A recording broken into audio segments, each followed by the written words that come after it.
Hello guys, welcome to my new video. In this video I am going to show you how to recover Google Authenticator code. So without wasting any time, let's get started.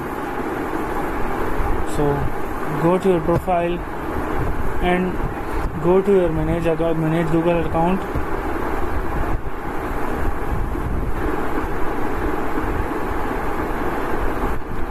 And then go to security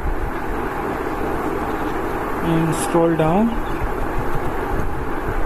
and make sure you put recovery phone number and recovery email, and then click on two-step verification.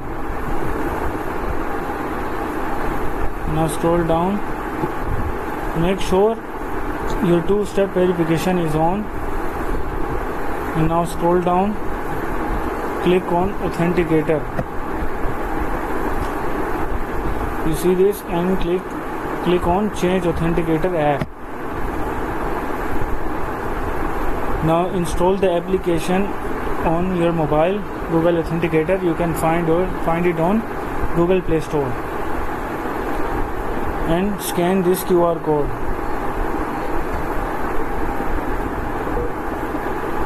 After scanning the QR code, they will give you a code you can put here.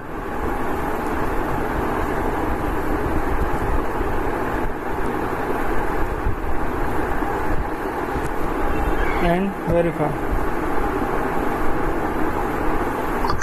Now your Authenticator app has changed. Thanks for watching this video. Subscribe my channel, like my video.